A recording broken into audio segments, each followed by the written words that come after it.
स्पर्धा परीक्षेच्या तयारीसाठी महाराष्ट्रातील सर्वोत्तम online platform Gyandeep academy Pune. महाराष्ट्रातील सर्वोत्कृष्ट शिक्षकांचे व्हिडिओ लेक्चर्स, PDF स्वरूपात नोट्स व प्रश्नपत्रिका उपलब्ध, तेही अगदी माफक फीसमध्ये। बॅच जॉईन करण्यासाठी आजच गुगल प्ले स्टोअरवरून ज्ञानदीप अकॅडमीचे ॲप डाउनलोड करा। अधिक माहितीसाठी संपर्क करा 95 11 28 04 65। नमस्कार विद्यार्थी मित्रांनो, तुम्ही ॲप डाउनलोड केलं आहे, करंट इव्हेंटचं लेक्चर पाहताय। फक्त एक छोटीशी विनंती अशी आहे, जर आमचे लेक्चर्स आवडत असतील आणि जर आमचा कंटेंट आवडत असेल आणि आम्ही तुमच्या अपेक्षांना पूर्णपणे उतरत असो, तर प्ले स्टोअरला जाऊन प्लीज आमच्या ॲपला रेटिंग द्या, कारण तुमची रेटिंग महत्त्वाची आहे। तुमच्या रेटिंगच्या आधारे सर्व गोष्टी सोप्या होतात, आम्हाला गोष्टी स्वस्त होतात आणि आमच्या अडचणी कमी होतात। रेटिंग यासाठी की जेणेकरून ज्यावेळेस तुम्ही आमच्याकडे याल, आम्ही सोबत कोर्ससुद्धा खूप स्वस्त ठेवण्याचा प्रयत्न केला आहे। तुम्ही इमॅजिन करा, 35पेक्षा जास्त लेक्चर फक्त 250 रुपयात येतात, ते पण जे तुम्हाला कुठूनही मिळणार नाही। पुस्तक वाचणं डिफिकल्ट असतं, मी त्या ठिकाणी तुम्ही पुस्तकात इन्फॉर्मेशन शोधण्यापेक्षा मी स्वतः तुम्हाला सर्व इन्फॉर्मेशन ॲट वन ठिकाणी यासाठी सांगत आहे की आमची काहीतरी कमिटमेंट आहे। तरी विनंती आहे, रिक्वेस्ट आहे, कंपल्शन नाही आहे। तुम्हाला आपल्या ॲपवरील लेक्चर्स आवडले असतील आणि जर तुम्हाला हे आवडत असेल तर तुम्ही प्लीज त्या ठिकाणी काही नाही लिहिलं तरी चालतं, फक्त तुमची रेटिंग द्या। जेवढी चांगली रेटिंग वाटेल तेवढी द्या। 5 स्टार रेटिंग दिली तर आणखीन जास्त चांगली आहे। आम्ही स्वतः कोणत्याही पद्धतीनं आर्टिफिशियल रेटिंग वाटत नाही, कारण विद्यार्थ्यांचं नुकसान व्हायला नको। जो तुमचा फीडबॅक आहे, जेन्युइन फीडबॅक आहे, तो यावा। आणि सर्वात महत्त्वाची गोष्ट, तुमचा हा जो फीडबॅक आहे, या फीडबॅकच्या आधारावरती नवीन मुलं ॲडमिशन घेणार आहेत, त्यांचं पण नुकसान व्हावं की होऊ नये हे तुम्ही ठरवा। कंपॅरिझन करा, तुम्ही रेटिंग कमी दिली ऑटोमॅटिकली नवीन मुलं येणार नाहीत, त्यांचं नुकसान होईल। जे तुमचं म्हणणं असतं ना की विद्यार्थ्यांनी विद्यार्थ्यांसाठी काम करावं, तर माझं पण तेच म्हणणं आहे की तुम्ही सुद्धा विद्यार्थ्यांसाठी काम करा। तुमच्या फीडबॅकवरती विद्यार्थी येतील, ग्रामीण भागातील मध्यमवर्गीय घरातील हे सर्व विद्यार्थी, त्यांचं नुकसान होणार नाही, यासाठी तुमचा फीडबॅक आवश्यक आहे। सो जर शक्य असेल तर प्ले स्टोअरला जाऊन प्लीज आम्हाला रेटिंग द्या। चांगली रेटिंग दिली तर चांगली आहे, जर आमच्याबद्दल खुश नसाल तुम्ही वाईट रेटिंगही देऊ शकता, असं बिलकुल कंपल्शन नाही आहे की चांगलीच रेटिंग द्यावी। मात्र जर चांगलं वाटत असेल तर चांगली रेटिंग द्या, कारण त्याचा फायदा येणाऱ्या विद्यार्थ्यांना नक्की होईल। चला पुढची न्यूज आपण पाहूया। पर्यावरण खूप महत्त्वाचा मुद्दा आहे, ज्यावर प्रश्न येऊ शकतो। पुढची महत्त्वाची न्यूज आहे जागतिक पर्यावरण दिनाबद्दल। लक्षात ठेवा, दरवर्षी 5 जून हा दिवस जागतिक पर्यावरण दिन म्हणून साजरा केला जातो। मी तुम्हाला आता खूप जास्त डीपमध्ये शिकवणार आहे, मात्र जर तुम्ही आयोगानं आत्तापर्यंत विचारलेल्या प्रश्नांचा अभ्यास केला तर तुमच्या लक्षात येईल की आयोगानं डीपमध्ये प्रश्न विचारलेलेच नाही आहेत। आयोगाचा प्रश्न काय आहे, दरवर्षी 5 जून हा काय म्हणून साजरा केला जातो, किंवा दुसरा प्रश्न असतो या वर्षीच्या जागतिक पर्यावरण दिनाची थीम काय आहे, असा प्रश्न असतो। तर पहा, इथं माझं एक विनंती आहे की पहिलं काम तुम्ही काय करा, ही न्यूज पाहून झाल्या यावर्षी 2020चा जो जागतिक पर्यावरण दिन आहे, तो जागतिक पर्यावरण दिन का आला, कोणत्या महत्त्वाच्या थीम्स आहेत, याच्याबद्दल मी सर्वच्या सर्व डिटेलमध्ये आपल्या ज्ञानदीप अकॅडमीच्या यूट्यूब चॅनलला लिहिलं आहे। त्याच्यावर एक सेपरेट लेक्चर आहे, हवं तर जागतिक पर्यावरण दिन लेक्चर बाय महेश शिंदे असं जरी टाकलं, world environment day lecture by Mahesh Shinde असं जरी टाकलं तरी तुम्हाला जागतिक पर्यावरण दिनाबद्दल सर्व थीम क्लिअर होतील। महत्त्वाचं यामुळे आहे की त्यावर प्रश्न नक्की येतो, म्हणून हे महत्त्वाचं आहे। आतापर्यंत आपण कोणत्या वर्षाबद्दल पाहत होतो, आपण 1992च्या रिओ समिट बद्दल बघत होतो। रिओ समिट 92ची, त्याला आपण काय म्हणतो, world conference on environment and development, बरोबर। 1992च्या अगोदर 1972ला एक अत्यंत महत्त्वाची परिषद पार पडली होती। 1972ला, राईट, 1972ला एक खूप महत्त्वाची परिषद पार पडली होती। त्या परिषदेचं नाव होतं Stockholm conference on environment and development.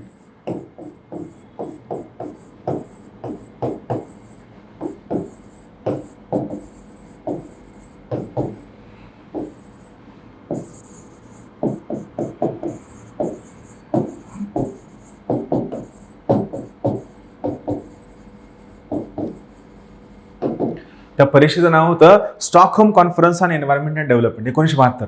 तर या स्टॉकहोम कॉन्फरन्समध्ये हा निर्णय घेतला गेला की पृथ्वीच्या वातावरणाबद्दल, पृथ्वीच्या या सर्व एन्व्हायरमेंटबद्दल जगभरामध्ये जागरूकता निर्माण करण्यासाठी आपण 5 जून हा दिवस जागतिक पर्यावरण दिन म्हणून साजरा करायला हवा। तेव्हापासून जागतिक पर्यावरण दिन साजरा करण्यासाठी सुरू झालं।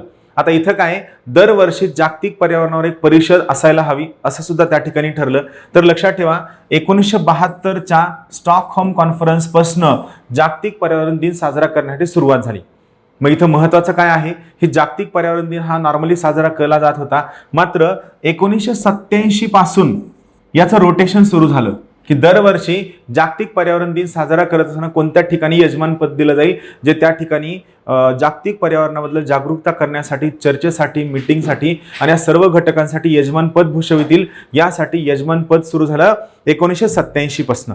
मग 1972ला जेव्हा ही घोषणा झाली त्यानंतर इथं लक्षात घ्या 5 जून जे मी सांगितलं. आता आपण थोडं करंट मधलं पाहूया, त्यानंतर बाकीच्या ॲडिशनल गोष्टी सांगतो. इथं लक्षात घ्या 2019ची जी पर्यावरणाची दिनाची थीम आहे ती थीम आहे बीट दी एअर पोल्युशन. 2019ची थीम आहे बीट दी एअर पोल्युशन. हे महत्वाचं आहे. या 2019चे यजमानपद हे चीनकडे असणार आहे, हा महत्वाचा आहे. 1974 पासून ही जागतिक पर्यावरण दिन साजरा करण्यासाठी सुरुवात झाली. 74 घोषणा 72ला झाली, रोटेशन 1987 पासून सुरू झालं आणि 1974ला पहिल्यांदा जागतिक पर्यावरण दिन साजरा केला गेला. मग 74ला थीम काय होती लक्षात ठेवा. प्रश्न थोडासा पाठीमागे जाऊन सुद्धा विचारला जाऊ शकतो. तर मग 1974ला जेव्हा जागतिक पर्यावरण दिन साजरा केला गेला त्यावेळेस थीम काय होती, थीम होती लक्षात ठेवा ओनली वन अर्थ. थीम काय होती, ओनली वन अर्थ.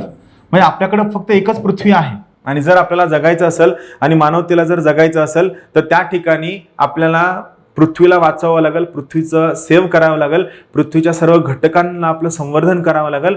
त्यामुळे 1974ची थीम होती ओनली वन अर्थ. त्यानंतर 2017ला जी यजमानपद होते ते होते कॅनडा. त्यावर्षी थीम होती कनेक्टिंग पीपल टू नेचर. त्यानंतर 2018ला यजमानपद भारताकडे होतं. हे पहिलं वेळ आहे ज्यावेळेस भारताकडे यजमानपद होतं. आतापर्यंत भारताकडे यजमानपद नव्हतं. 2018ला पहिल्यांदा भारताकडे यजमानपद आलं. त्यावेळी थीम होती बीट प्लास्टिक पोल्युशन. जर तुम्ही विकिपीडियावर जाऊन वर्ल्ड एन्व्हायरमेंट डेच्या थीम आणि त्याच्या होस्ट कंट्रीज बद्दल लिस्ट टाकाल तर आतापर्यंत सर्वात जास्त वर्ल्ड एन्व्हायरमेंट डेचं होस्ट हे बांगलादेशनं केलेलं आहे. लक्षात ठेवा सर्वात जास्त बांगलादेश. हा महत्वाचा मुद्दा आहे. मग यावर्षी जे आहे 2020, तर 2020ला जे थीम आहे त्यावेळेस काय असणार आहे, टाइम फॉर नेचर ही 2020ची थीम आहे. 2020ची थीम आहे लक्षात ठेवा टाइम फॉर नेचर. तर या सोयीनं सध्या आपल्याकडे काय आहे, 4 महत्वाच्या थीम आहेत. 2017ची थीम आहे कनेक्टिंग पीपल टू नेचर. 18ची थीम आहे बीट प्लास्टिक पोल्युशन. 19ची थीम आहे बीट एअर पोल्युशन. त्यानंतर 20ची थीम आहे टाइम फॉर नेचर. राहील लक्षात. परत एकदा सुचवल मी, ज्ञानदीप अकॅडमीच्या यूट्यूब चॅनलवरती जा. त्या ठिकाणी मी एकदम छान सिस्टमॅटिकली सर्वच्या सर्व वर्ल्ड एन्व्हायरमेंट डे बद्दलचं मोठं लेक्चर घेतलेलं आहे. ते लेक्चर नक्की पहा. तुमचे खूप सर्व कन्सेप्ट त्या लेक्चरमधून क्लिअर होतील असं माझं स्वतःचं पर्सनल मत आहे. चला पुढची महत्त्वाची न्यूज आहे एका महत्त्वाच्या स्टॅटिस्टिक्स बद्दल. Global energy carbon dioxide status report 2018 हा प्रकाशित झालेला आहे. 2019 मध्ये प्रकाशित झाला होता. Global energy and carbon dioxide statistics नावाचा रिपोर्ट आहे, तो प्रकाशित झालेला आहे. आता इथे लक्षात घ्या हा प्रकाशित कुणी केला तर आंतरराष्ट्रीय ऊर्जा संस्था म्हणजे इंटरनॅशनल एनर्जी एजन्सी यांनी हा अहवाल प्रकाशित केला आहे. इथं महत्त्वाचं काय आहे, या अहवालातील काही महत्त्वाचे मुद्दे आहेत. त्यानंतर मग मी तुम्हाला इंटरनॅशनल एनर्जी एजन्सीबद्दल माहिती सांगतो. पहिला महत्त्वाचा मुद्दा काय आहे, जगामध्ये कार्बन डायऑक्साईडचं उत्सर्जन हे 33.1 गिगाटन एवढं वाढलं आहे. लक्षात ठेवा 33.1 गिगाटन एवढं हे कार्बन डायऑक्साईडचं उत्सर्जन वाढलं आहे. आणि इथं लक्षात ठेवा कार्बन डायऑक्साईड हा एक अत्यंत महत्त्वाचा ग्रीन हाऊस गॅस म्हणजे हरितगृह वायू आहे, जो खूप मोठ्या प्रमाणामध्ये ग्लोबल वॉर्मिंगला रिस्पॉन्सिबल असतो. मग जागतिक कार्बन डायऑक्साईडच्या उत्सर्जनाच्या निव्वळ वाढीपैकी 85% हिस्सा हा फक्त 3 देशांचा आहे, भारत, चीन आणि अमेरिका. म्हणजे आपण ग्रॉस चेक करण्यापेक्षा निव्वळचा अर्थ काय होतो, समजा तुमच्या देशामध्ये समजा एक फॉरेस्ट कव्हर आहे. या फॉरेस्ट कव्हरमध्ये 10 युनिट कार्बन डायऑक्साईडचं ॲब्झॉर्प्शन होतं आणि 30 कार्बन डायऑक्साईडचं युनिट तुम्ही एमिट करता, उत्सर्जन करता. 10 तुम्ही ॲब्झॉर्ब करताय आणि 30 तुम्ही एमिट करताय. तर मला सांगा मग या सोयीनं नेट एमिशन किती झालं 20. तर सेम जगभरामध्ये समुद्र हे कार्बन डायऑक्साईडच्या शोषून घेणारे, अब्सॉर्प्शन करणारे सर्वात महत्त्वाचे सोर्स आहेत. समुद्रांना कार्बन सिंक असं सुद्धा म्हणलं जातं. ज्या ठिकाणी जगभरामधील सर्वच्या सर्व कार्बन डायऑक्साईड शोषून घेतला जातो ते सर्वात महत्त्वाचं ठिकाण आहे समुद्र. यामुळे समुद्रांना कार्बन सिंक असं सुद्धा म्हणलं जातं. मग इथं लक्षात घ्या, जगभरामध्ये जे निव्वळ कार्बन डायऑक्साईडचं इमिशन आहे यामध्ये सर्वात मोठा वाटा आहे भारताचा, चीनचा आणि अमेरिकेचा. ही खेदाची बाब आहे. 200च्या आसपास असणाऱ्या देशांमध्ये जर सगळ्यात जास्त इमिशन या 3 देश करत असतील तर ही या 3 देशांची रिस्पॉन्सिबिलिटी आहे की त्यांनी त्यांच्या देशामधील विकास, रोजगार, गरिबी, प्रादेशिक असमतोल, त्यानंतर जे वल्नरेबल घटक आहेत, दुर्बल घटक आहेत, यांना अडचणीमध्ये न टाकता त्यांनी जेवढं आणि जसं शक्य असेल त्या पद्धतीने त्यांनी कार्बन डायऑक्साईडचं उत्सर्जन कमीत कमी करण्याचा प्रयत्न करावा. कार्बन डायऑक्साईडचं इमिशन कमीत कमी ठेवण्यावर त्यांनी भर द्यावा. ही महत्त्वाची बाब आहे. इथे लक्षात घ्या, 2018 मधील भारताचं कार्बन डायऑक्साईडचं उत्सर्जन 2299 मिलियन टन एवढं होतं. 2017च्या तुलनेत भारतातील कार्बन डायऑक्साईडचं इमिशन 4.8% वाढलं आहे. हे वाढलेली टक्केवारी विचारली जाऊ शकते. 17च्या तुलनेत 19 मध्ये किती टक्क्यांनी वाढलं आहे तर लक्षात ठेवा 4.8% वाढलं आहे. त्यामुळे ही न्यूज महत्त्वाची आहे. आता या ठिकाणी इंटरनॅशनल एनर्जी एजन्सीचं नाव आलेलं आहे. मी तुम्हाला इंटरनॅशनल एनर्जी एजन्सीबद्दल काही महत्त्वाचे मुद्दे सांगतो, मला वाटतं महत्त्वाचे आहेत. इंटरनॅशनल एनर्जी एजन्सी, सगळ्यात पहिला महत्त्वाचा मुद्दा, याची स्थापना केव्हा झाली तर इंटरनॅशनल एनर्जी एजन्सीची स्थापना 1974ला झाली. 1973ला जगातील पहिला ऑइल शॉक आला. पहिला ऑइल शॉक आला म्हणजे काय, ऑइल प्रोड्युसिंग, कच्चा तेल प्रोड्युसिंग जे सर्व देश आहेत, या कच्च्या तेलाच्या प्रोडक्शन करणाऱ्या सर्व देशांनी तेलाचं उत्पादन थांबवलं गल्फ युद्धानंतर आणि जगामध्ये तेलाचा तुटवडा सुरू झाला. आणि तेल किंवा ऑइल ही सर्वात महत्त्वाची एनर्जीची गरज आहे. आणि जर तेलाचा प्रोडक्शन जर कमी झालं असेल तर कुठेतरी खूप लॉंग टर्ममध्ये नुकसान होऊ शकतं. हे नुकसान होऊ नाही म्हणून आणि आपण ऊर्जेचे ऑल्टरनेटिव्ह सोर्सेस शोधावे, ऊर्जेचे ऑल्टरनेटिव्ह पद्धती शोधाव्या आणि जगभरामधनं ऊर्जा संकट, एनर्जी क्रायसिस कमी करण्यात यावा, यासाठी 1974ला इंटरनॅशनल एनर्जी एजन्सीची स्थापना करण्यात आली. 73च्या संकटानंतर 74. लक्षात ठेवा, इंटरनॅशनल एनर्जी एजन्सी ही एक इंटर गव्हर्नमेंटल ऑर्गनायझेशन आहे.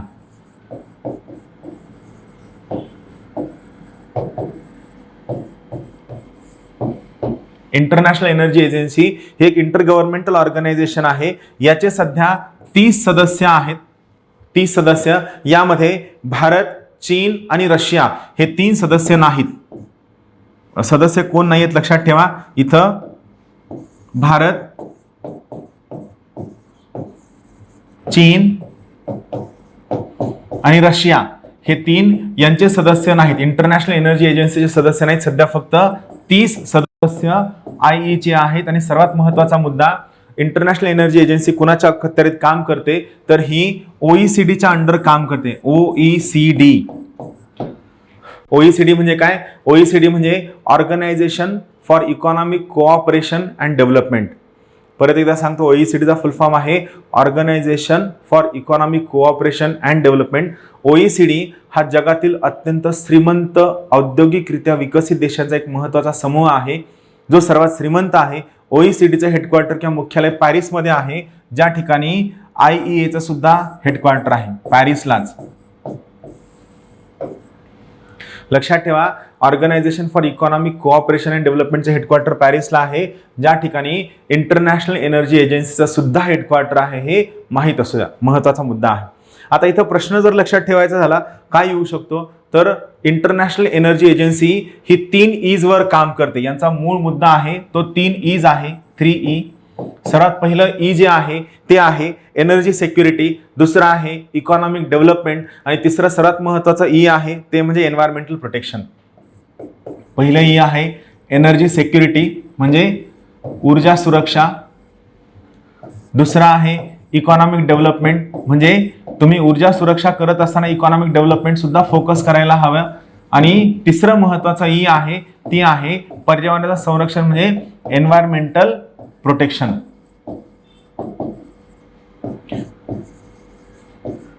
हे 3 महत्त्वाचे ई आहेत, लक्षात ठेवा. 3 ई, पहिलं एनर्जी सिक्युरिटी, दुसरं पहिलं ऊर्जा सुरक्षा, दुसरं आर्थिक विकास, तिसरं एन्व्हायरमेंटल प्रोटेक्शन. तुमचा प्रश्न पडला असेल सर मराठीमध्ये सांगा.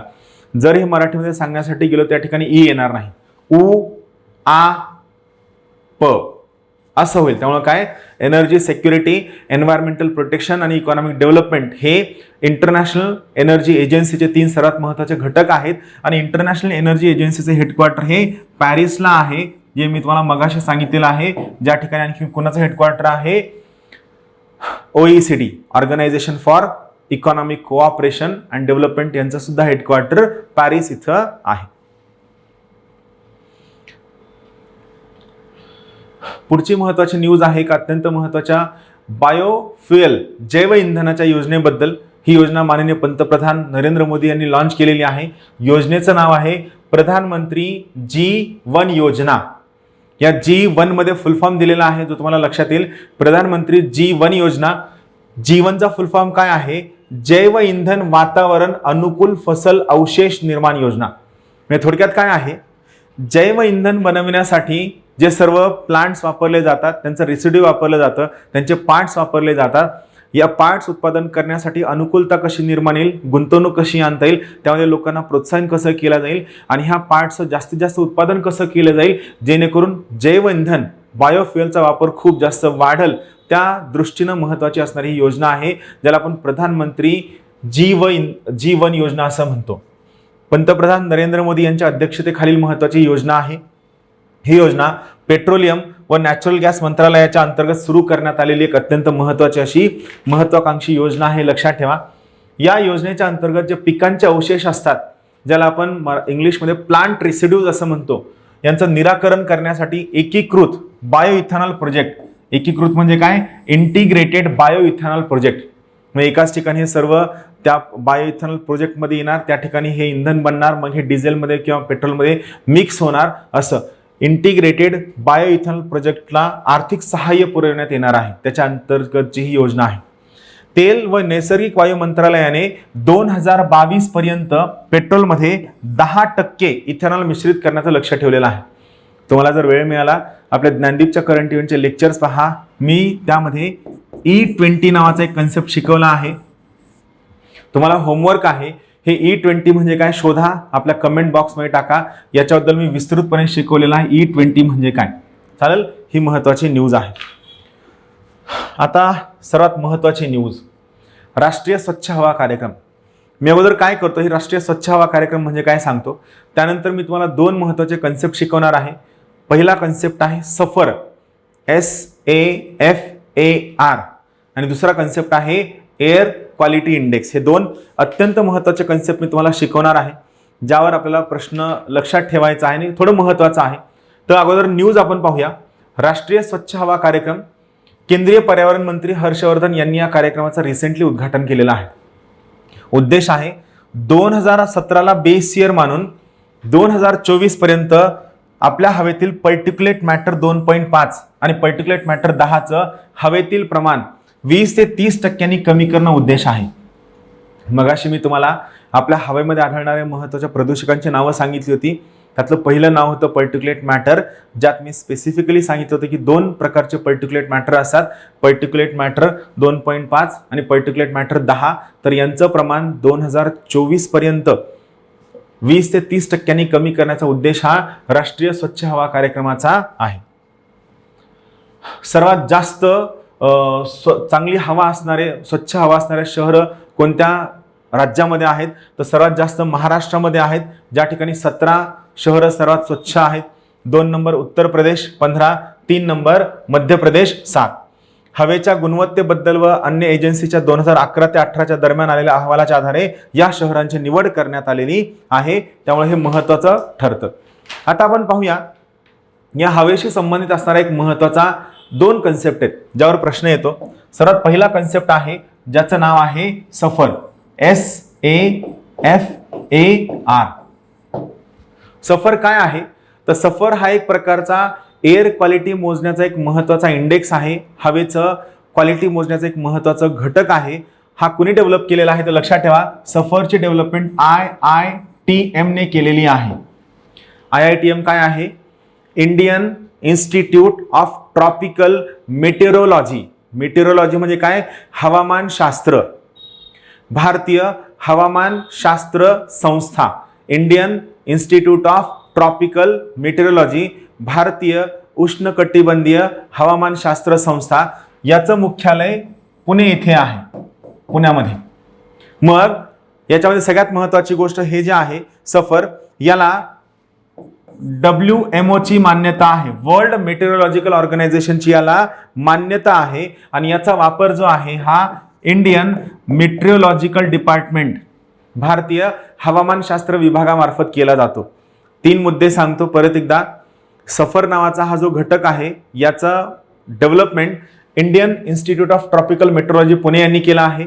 या सफरला वर्ल्ड मेट्रोलॉजिकल ऑर्गनायझेशनची मान्यता आहे आणि याचा वापर सध्या इंडियन मेट्रोलॉजिकल डिपार्टमेंट मार्फत केला जातो. मग या सफरचा फुल फॉर्म काय आहे? तर सफरचा फुल फॉर्म सांगतो, लिहून घ्या, महत्वाचा आहे. सिस्टीम ऑफ एअर क्वालिटी,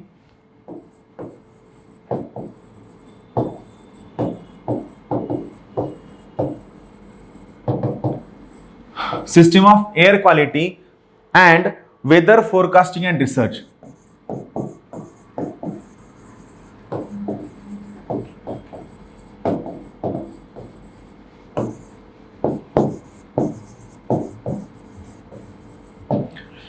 सर्व शब्द यामध्ये येतात. SAFAR, system of air quality and weather forecasting and research, हे सफरचा फुल फॉर्म आहे. इथे लक्षात ठेवा, सफरच्या फुल फॉर्म नंतर काही महत्त्वाचे मुद्दे तुम्हाला सांगायचे आहेत जे तुम्ही लक्षात घ्या. हे जे सफर आहे हे मुख्यतः मेट्रो शहरांमध्ये राबविलं जातं हवेची गुणवत्ता मोजण्यासाठी. हे मिनिस्ट्री ऑफ अर्थ सायन्सेस, बरोबर आहे, याच्या अंतर्गत येतं, पृथ्वी विज्ञान मंत्रालयाच्या अंतर्गत येतं. सगळ्यात महत्त्वाचा मुद्दा लक्षात ठेवा, सफर काय करतं? जवळपास 72 तासांचं हवामानाचं फोरकास्टिंग तुम्हाला सांगतं, त्यामुळे सफर महत्वाचा आहे. लक्षात ठेवा, सफर काय करतं? जवळपास 72 तासांचा ॲडव्हान्स्ड मध्ये फोरकास्ट देतं, त्यामुळे महत्वाचं आहे. 72 तासांचा ॲडव्हान्स्ड फोरकास्ट देतं, त्यामुळे महत्वाचं आहे. आता इथं काही बेसिक मुद्दे आहेत, लक्षात ठेवा. सफर कोणत्या कोणत्या घटकांवर तुम्हाला माहिती देतं, त्या घटकांची नावं सांगतो, ते लक्षात ठेवा. म्हणजे कोणते कोणते वातावरणाच्या पॅरामीटर्सची ती माहिती देतं. पहिली माहिती देतं तापमानाची, त्यानंतर पर्जन्य रेनफॉलची, आर्द्रता म्हणजे ह्युमिडिटीची, हवेची गती, हवेची दिशा, अल्ट्राव्हायोलेट रेडिएशन आणि सूर्यकिरण. या सर्व हवामानाचे जे सर्व घटक आहेत, या सर्व हवामानाच्या घटकाबाबत सफर तुम्हाला माहिती देतं. ही माहिती देत असताना सफर काही महत्त्वाच्या प्रदूषकांची नोंद सुद्धा करतं, त्याचं प्रमाण सुद्धा सांगतं, त्या प्रदूषकांची नावं सांगतो. पर्टिक्युलेट मॅटर 2.5, पर्टिक्युलेट मॅटर 10, हे मी लिहून देतो कारण हे महत्त्वाचं आहे. यावर प्रश्न येऊ शकतो, खालीलपैकी कोणत्या प्रदूषकांचं इंडिकेशन सफर दाखवतं? पर्टिक्युलेट मॅटर 2.5, पर्टिक्युलेट मॅटर, दुसरा आहे 10, carbon monoxide, sulphur dioxide, nitrogen dioxide, त्यानंतर ground level ozone, carbon monoxide झालं, त्यानंतर नायट्रस ऑक्साईड. आता जे 4 महत्त्वाचे नावं मी सांगणार, जे शक्यतो आपल्या वाचण्यात येत नाहीत, ती 4 महत्त्वाची नावं कोणती आहेत? ती आहे, एक आहे बेन्झीन, दुसरा आहे झायलीन, तिसरा आहे टुलीन आणि चौथा आहे लीड. लक्षात ठेवा, या सॉरी लीड नाही, इथं आहे मर्क्युरी.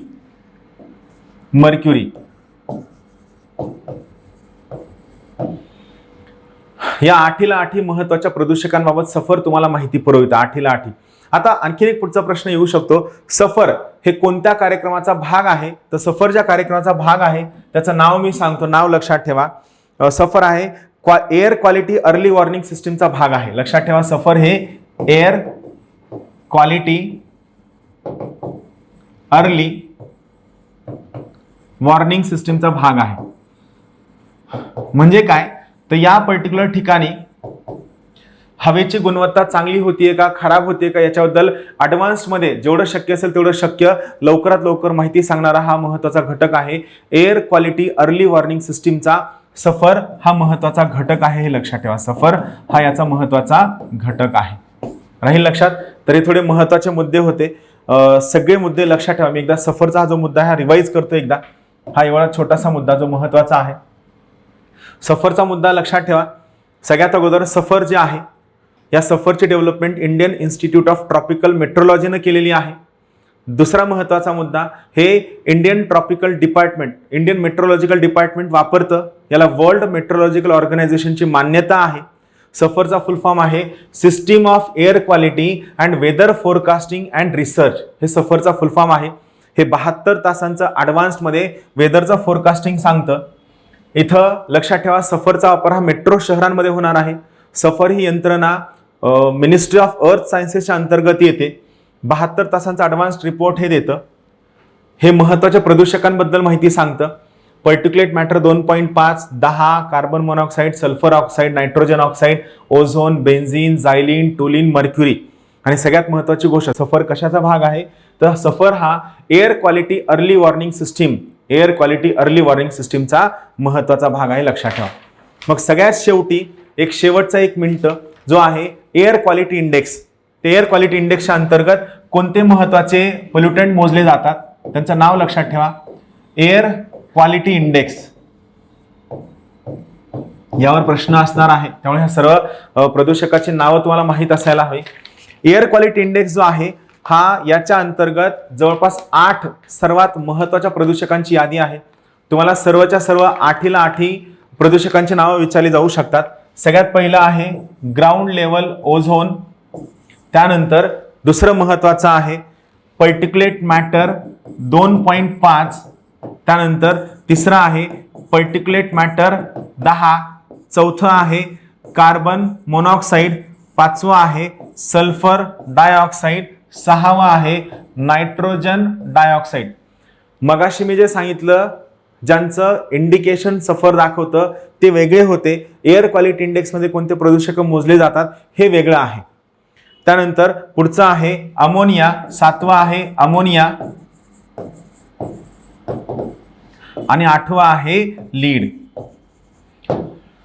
इथं मग सगळ्यात शेवटचं महत्त्वाचे पंचिंग लाईन लक्षात ठेवा.